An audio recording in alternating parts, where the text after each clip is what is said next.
Mesdames, Messieurs de Yobi Media, bonjour et bienvenue sur cette édition du journal. D'abord les titres.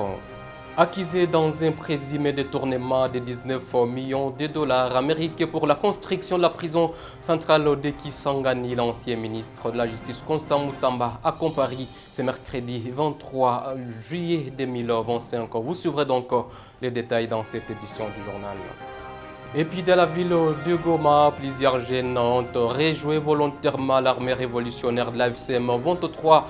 L'objectif pour ces jeunes, c'est de défendre ensemble la République démocratique du Congo. Vous les suivrez tour à tour dans cette édition du journal. Voilà donc tout pour les titres. Mesdames, Messieurs, installez-vous pour les détails.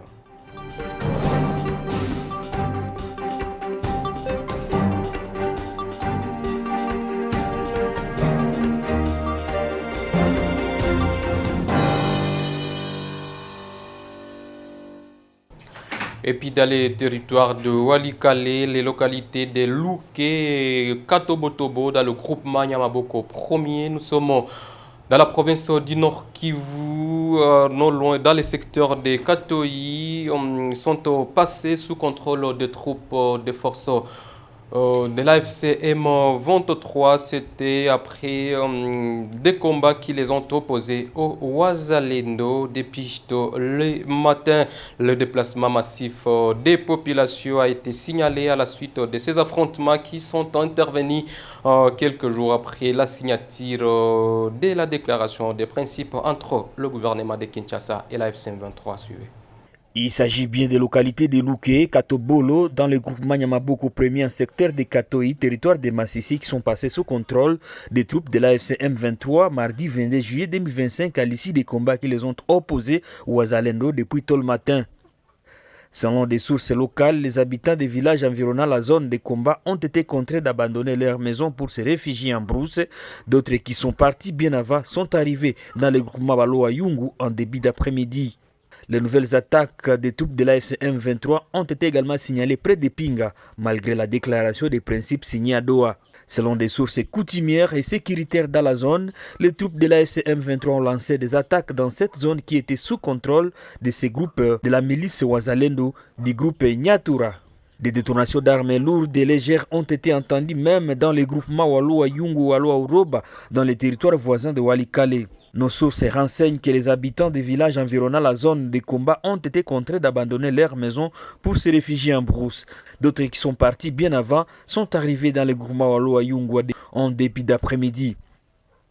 Cette situation inquiète la population locale qui croyait à un pas vers la paix et la sécurité après la signature de la déclaration de principe à Doha au Qatar entre la FCM23 et le gouvernement congolais. Un document qui exige la cessation immédiate et permanente des hostilités.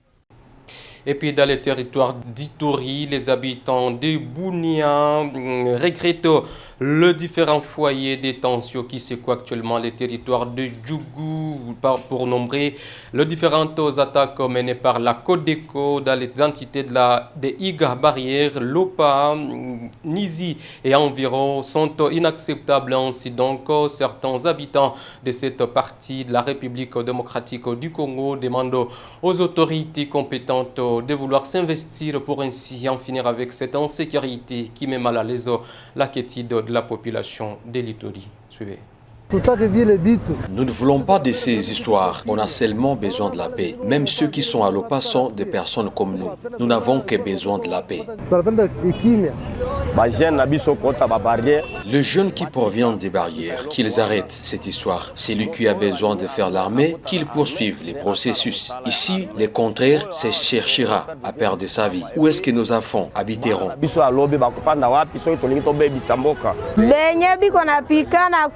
Que ceux qui se battent là-bas arrêtent pour que les gens travaillent tranquillement. On n'a pas besoin de la guerre, mais de la paix.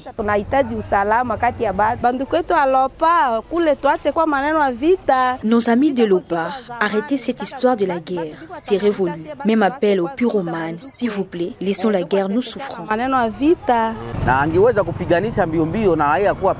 Qu'ils combattent les plus rapidement avant que les pires n'arrivent. Étant donné que ceux qui proviennent de Mongwalu nous disent des histoires et cela nous bloque davantage.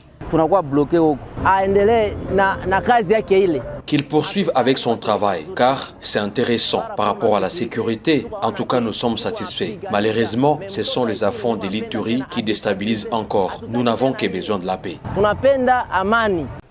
Toujours en Ituri, où les parents d'élèves ayant raté les Tenasospo dans la province éducationnelle Ituri 1 demandent aux autorités compétentes d'organiser une autre séance en faveur de ces élèves qui ont raté ces épreuves suite à l'insécurité qui secoue cette partie de la République démocratique du Congo. Ces parents indiquent qu'il est inacceptable que plus de 4500 élèves ratent les examens d'État. Pourtant, ce n'est pas à leur propre volonté. Ils pensent que les autorités devraient s'investir pour ainsi en finir avec la guerre qui secoue cette partie. Suivez ces parents d'élèves. Nous n'avons pas eu de rapport à la fin du premier trimestre pour dire que non, les enfants ont abandonné. Comme nous n'avons pas eu de rapport au niveau du ministère, ici en tant que parents, nous voudrions que les autorités au niveau de la province nous aident à ce que l'inspection générale organise un test, deuxième test, pour les cas de la province éducationnelle de l'Ituri, pour accorder la chance à ces enfants pour lesquels nous ne pouvons pas avoir toute une année blanche avec un effectif de 4580. C'est beaucoup qu'on nous fixe une date. Même pour des échéances électorales, là où il y a des problèmes d'insécurité, les gouvernements acceptent de fixer une date pour les deuxièmes échéances. Ça donné que nous avons connu ce taux qui est au-delà de ce que l'Ituri a toujours enregistré. Et puis direction Béni, où l'administrateur de ces territoires indique avoir renforcé de mesures à la frontière de Kassindi pour ainsi empêcher l'entrée des boissons fortement alcoolisées dans cette partie de la province du Nord Kivu. Nous sommes donc à Béni, capitale provisoire de la province selon Kinshasa. L'administrateur indique avoir constaté la consommation abusive des boissons fortement alcoolisées par les jeunes qui est en train d'abîmer plusieurs jeunes dans cette partie de la province. Je vous propose donc de l'écouter dans ses propos. Oui, on a plusieurs thématiques et que ça ne s'arrête pas chez l'administrateur du territoire ou aux autorités locales, ça concerne aussi tout le monde, y compris les journalistes, pour propager et parler, sensibiliser aussi la jeunesse que vous faites partie. Ce n'est pas seulement l'autorité. Chacun de nous peut prendre conscience et dire à cette jeunesse, comme vous êtes en train de faire aussi des publicités de brassicot, de certains produits qui se parlent Bukambeto et consorts, ça vous revient aussi à vous de parler, mobiliser cette jeunesse que nous comptons de nous remplacer demain, notre relève, et c'est ainsi. Bientôt là, on aura des thématiques et des ateliers avec les journalistes et d'autres jeunes pour qu'on éradique ce phénomène boisson, sapilo et consorts.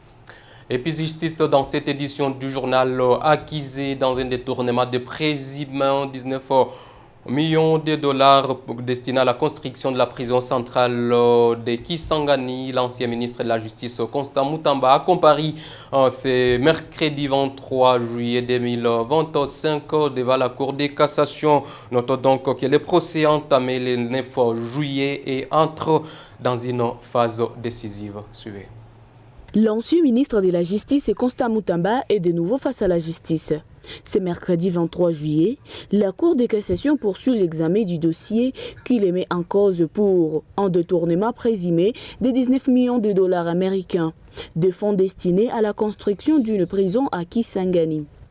L'audience de ce jour pourrait marquer une étape clé dans le processus judiciaire. La Cour pourrait entrer dans la phase active de l'instruction en interrogeant l'accusé, en citant d'éventuels témoins ou encore en ordonnant toute mesure jugée utile à la manifestation de la vérité. Mais avant cela, la défense pourrait jouer une première carte, celle des exceptions de procédure. En soulevant ce point de droit, les avocats de Constant Mutamba tenteront peut-être de remettre en cause la validité de l'action engagée par le ministère public, voire de faire tomber l'ensemble de la procédure. Pour rappel, le procès s'est ouvert le 9 juillet dernier. Lors de cette première audience, l'absence du prévenu avait été remarquée. Ce n'est qu'à son arrivée que le ministère public avait commencé la lecture de son réquisitoire. Les avocats de l'ancien garde des Sceaux avaient alors sollicité une remise afin de prendre connaissance de l'ensemble des pièces du dossier.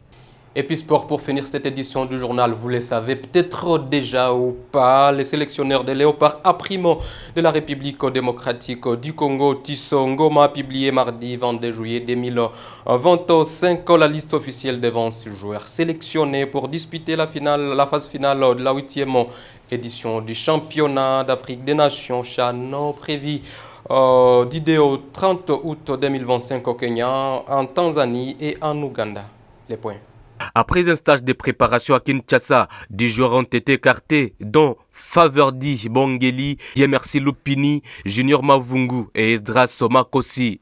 En revanche, le vétéran Miché Mika, c'est le rescapé du sacre de 2016 et le doyen Aimé Bakula, gardien de 40 ans, figure dans la sélection finale. Voici la composition de la liste de joueurs retenus pour ce rendez-vous.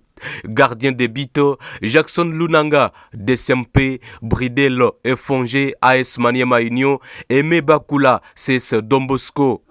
Défenseur, Dieu béni Ndongala, Tupisa Masembe, Lolendo Masanga, AS Vita Club, Jacques Mwimba, AS Rangers, Papi Kokelea, Saint-Éloi Lupopo, Elton Kayembe, FC Les Aigles du Congo, Ozendombele, AS Maniema Union, Magloire Ntambwe, Tupisa Masembe et Jonathan Mokonzi, Saint-Éloi Lupopo.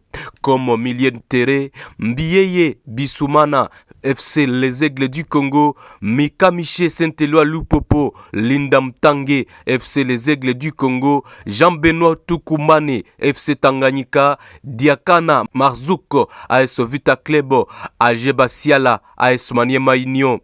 Comme attaquant, James Mboma, AS Maniema Union, Liso Nyembo, Saint-Éloi Lupopo, Oscar Kabuito, Tupisa Sempe, Ibrahimo Matobo, FC Les Aigles du Congo, Josué Kanzema, Saint-Éloi Lupopo, Tony Talassi, AF Ange Vert, Orso Mwaku, Saint-Éloi Lupopo, Jafte Kitambala, AS Maniema Union et enfin Molia Lihozasia, Saint-Éloi Lupopo. Retenez donc que la République démocratique du Congo évoluera dans le groupe A aux côtés du Kenya, pays hôte, du Maroc, de l'Angola et de la Zambie. Le premier match est prévu le dimanche 3 août contre le Kenya. Ça n'est donc fini pour cette édition du journal sur Yubi Télévision. Mesdames, Messieurs, merci à vous tous de nous avoir regardés de partout. Retenez que l'actualité en continue sur toutes nos plateformes. Abonnez-vous pour ne rien rater. Au revoir.